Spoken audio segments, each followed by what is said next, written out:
Tu rentres du travail, t'as survécu à une journée compliquée, t'enlèves tes chaussures et tu vois une chaussette par terre, une seule, juste une seule chaussette, à côté du panier de linge sale.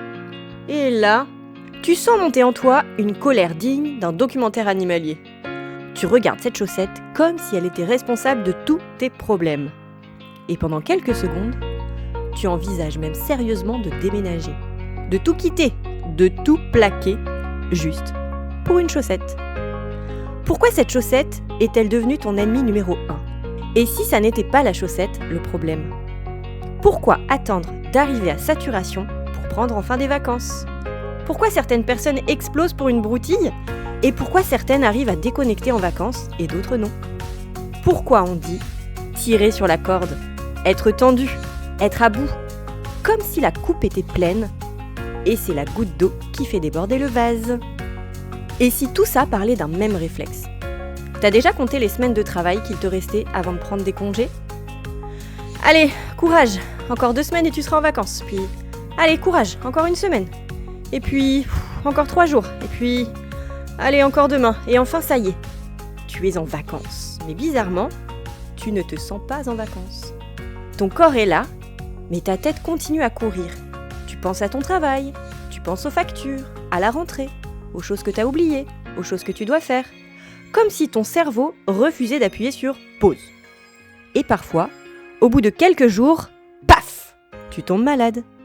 Comme si ton corps avait attendu les vacances pour s'effondrer. Ça te parle ça ? Pendant des mois, tu tiens bon, et puis le premier matin des vacances, rhume, migraine, gastro, extinction des feux. Ton corps te regarde et te dit « Ah, enfin, tu m'autorises à m'arrêter. Merci, j'attendais ce moment depuis le mois de mars. » Et si derrière tout ça, il y avait un réflexe qui essayait simplement de te transmettre un message ? Aujourd'hui, j'aimerais te parler du réflexe tendineux de protection, le fameux RTP. Et tu vas voir que tu le connais déjà très bien, même sans le savoir. Bienvenue dans Babig et compagnie, le podcast qui aide les parents et les professionnels à comprendre le développement des enfants autrement, et aussi celui des adultes, grâce aux réflexes archaïques. Ici, on parle réflexe et motricité, et on fait parfois quelques expériences plus ou moins folles, mais c'est toujours pour la science. N'oublie pas de t'abonner pour m'aider à faire vivre ce podcast et être notifié des prochains épisodes. Le RTP, réflexe tendineux de protection, apparaît dès la naissance. Et toute la vie, il participe à ajuster les tensions musculaires du corps. Grâce à lui, on tient debout, on marche, on court, on saute, on avance. C'est un peu le réflexe qui nous aide à répondre à la vie, à nos émotions. Quand quelque chose arrive, le RTP ajuste le tonus du corps. On dit que tout ce qui n'est pas exprimé reste imprimé dans le corps, et c'est bien vrai avec le RTP. Une bonne nouvelle ? Le corps va s'ouvrir. Une victoire ? Le corps se redresse. Un projet enthousiasmant ? Tu as alors de l'énergie, tu avances, tu te sens vivant. Ça, c'est ton RTP qui ajuste ta posture en fonction de tes ressentis. Mais il fait aussi l'inverse. Quand un stress apparaît, il augmente les tensions pour te protéger. Et c'est totalement logique d'un point de vue biologique. Lorsque ton cerveau perçoit un danger, même si ce danger c'est simplement un mail marqué urgent envoyé à 17h58 un vendredi, forcément ça active ton système nerveux sympathique. Donc ton rythme cardiaque augmente, ta respiration va devenir plus rapide, tes muscles se préparent à agir. Ton corps ne fait pas vraiment la différence entre un tigre qui arrive dans la savane et un collègue qui écrit « Peux-tu passer dans mon bureau ?» Dans les 2 cas, ça stresse, hein. Oui, dans les 2 cas, il se dit « Oula, il se passe quelque chose là !» Et c'est là que ça devient intéressant. Parce que le RTP n'est pas fait que pour gérer un stress de quelques minutes, il est conçu principalement pour gérer un danger. Puis revenir à l'équilibre, ça c'est important. Et le problème, c'est qu'aujourd'hui, beaucoup d'entre nous restent en mode danger permanent. Heureusement, on a aussi un système nerveux parasympathique. Lui, c'est un peu l'ami du RTP quand tout va bien. C'est celui qui dit « Ok, c'est bon, le danger est passé, tu peux respirer, tu peux digérer, tu peux récupérer. » Et un autre souci, c'est qu'aujourd'hui, beaucoup de personnes restent bloquées sur l'accélérateur, sans jamais appuyer sur le frein, sans jamais lâcher prise. C'est drôle d'ailleurs cette expression, lâcher prise. Comme si quelque part dans notre corps, on était en train de s'agripper à quelque chose. À quoi tu t'agrippes ? À tes soucis ? À ta charge mentale ? À tes responsabilités ? À tes peurs parfois ? Et plus on s'agrippe, plus on se tend. Quand on est stressé, notre cerveau sécrète notamment du cortisol et de l'adrénaline. Ces hormones, elles sont très utiles pour agir rapidement. Le problème, c'est pas d'en produire, hein. Non, au contraire, il en faut. Mais le problème, c'est quand elles restent élevées trop longtemps. C'est un peu comme laisser le moteur de sa voiture tourner à 5000 tours minute toute la journée. À un moment donné, forcément, ça chauffe. Et donc, tirer sur la corde, tu la connais cette expression ? Moi, je la trouve géniale, parce qu'elle décrit exactement ce qu'il se passe. On se lève fatigué, mais on continue. On saute le déjeuner, mais on continue. On enchaîne les rendez-vous, on continue encore. On serre les dents, on continue. On reporte les vacances, on continue. Allez, on reporte le sport, et on continue. Et on reporte même le repos, mais on continue quand même. Et pendant ce temps-là, ton RTP est dans le coin, en train de te faire des signes. Eh oh, excuse-moi, ça fait 3 semaines que je te serre les épaules pour te dire que ça va pas. Mais toi, tu réponds ? Oui, merci RTP, mais on verra ça après les vacances. Les vacances qui sont dans 2 mois. Et on en oublie d'écouter les signaux que nous envoie justement notre RTP. Lui, le RTP, fait ce qu'il peut. Il tend les muscles, il mobilise l'énergie, il maintient le cap, encore et encore et encore, jusqu'au moment où la corde est prête à casser. Parce que tout ce que tu accumules se retrouve coincé dans tes tendons justement, tes tissus. Et si tu accumules trop, la corde se tend et peut se rompre, juste pour une petite chose rajoutée encore. En réalité, notre cerveau, il n'est pas conçu pour accumuler du stress sans interruption. Il est conçu pour alterner. Activation, récupération. Activation, récupération. Exactement comme un muscle. Si tu contractes ton biceps pendant 10 secondes, aucun problème. Mais pendant 10 minutes, ça va commencer à devenir compliqué.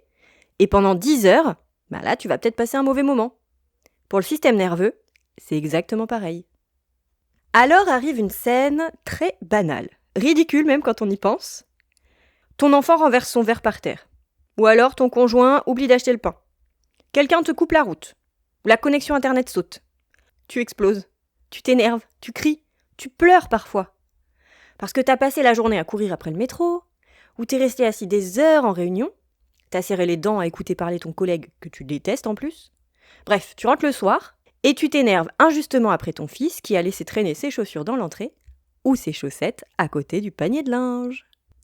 Et le plus drôle dans l'histoire, c'est que 2 heures avant, t'avais quand même survécu à 3 réunions, 15 mails urgents, un retard de train, un café renversé sur ton pantalon, un appel de l'école, tout ça sans broncher. Mais alors la chaussette, cette chaussette à côté du panier de linge, la chaussette a gagné. Elle a été plus forte que tout le reste. Et après tu te dis, bon ok, ma réaction là, elle était peut-être un peu complètement disproportionnée. Le pire, c'est pas de s'énerver. Le pire, c'est souvent la culpabilité qui arrive juste après. Quand tu te dis, oui, effectivement, il méritait pas forcément ça. J'aurais peut-être pas dû réagir comme ça. Mais ton corps essayait de te dire depuis des semaines qu'il avait besoin d'aide. En réalité, c'est pas ce verre renversé, c'est pas le pain, c'est pas Internet, c'était pas les chaussettes à côté du panier de linge. Bon, cela dit de vous à moi, il aurait quand même pu faire un effort et viser le panier, on est d'accord ? Oui, ceci est un message subliminal pour mon mari. Donc c'était pas ça le problème. Le problème c'était simplement la goutte d'eau de trop. Ton vase était plein depuis trop longtemps. Le RTP, il était déjà sous tension maximale. Cette petite contrariété, c'était juste le dernier élément. Celui qui fait déborder tout le système. Et ce que j'aime particulièrement avec ce réflexe, avec le RTP, c'est qu'il est honnête. Lui, il ne ment jamais. Quand ça ne va pas, le corps le montre. Les épaules se tendent, la mâchoire se serre, le souffle devient plus court, les cervicales tirent, le dos se bloque, les mollets sont tendus, le corps parle avant la tête. Et c'est là que les réflexes archaïques deviennent passionnants. Parce qu'ils nous montrent que le corps, les émotions et le comportement ne sont pas 3 choses séparées. Ils racontent la même histoire avec simplement 3 langages différents. On a parfois l'impression de porter le monde entier sur nos épaules. D'ailleurs, encore une expression qui décrit parfaitement ce que vit le corps. J'en ai trop à porter sur les épaules. Alors, je plie. Parce que bien souvent, le corps a compris depuis longtemps qu'on était à bout. Mais la tête refuse encore de l'entendre. Les émotions, elles ne sont pas uniquement dans notre tête. Elles s'accompagnent toujours de modifications corporelles. La respiration change, le rythme cardiaque change, le tonus musculaire change. Et c'est précisément là que le RTP intervient.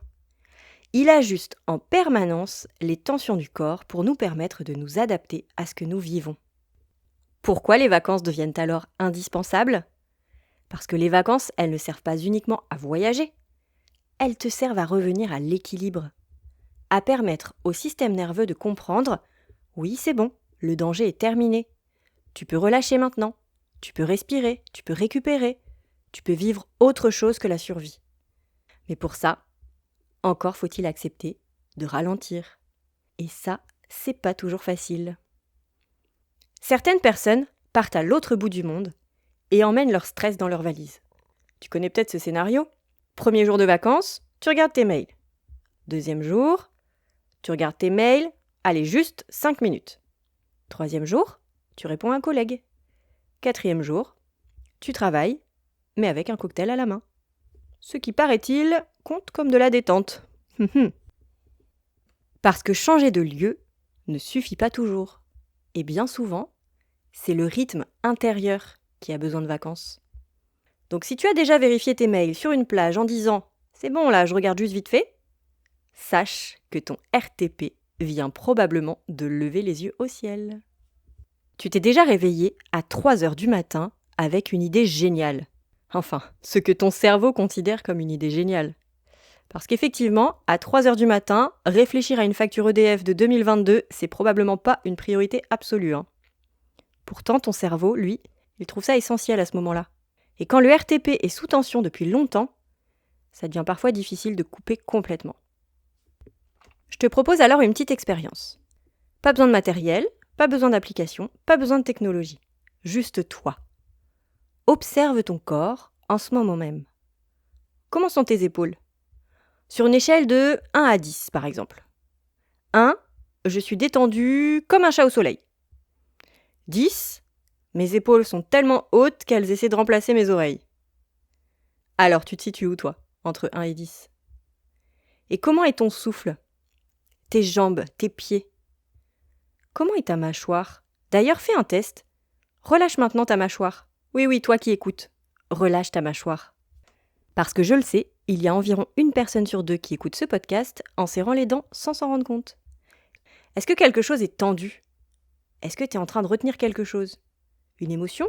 Une inquiétude ? Une fatigue ? Une colère ? Et depuis combien de temps ?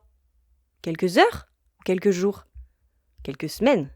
Quelques mois ? Parce que parfois, avant que le vase déborde, avant que la corde casse, avant que le corps nous oblige à nous arrêter, nous pouvons simplement écouter les premiers signaux. Le RTP, il est là pour nous aider à avancer. Il n'est pas là pour nous maintenir sous tension en permanence. Il ajuste la tension dans nos muscles et dans nos tendons pour nous permettre de vivre au présent, avec nos émotions. Si tu ignores trop longtemps ces messages, ton corps finira par se verrouiller.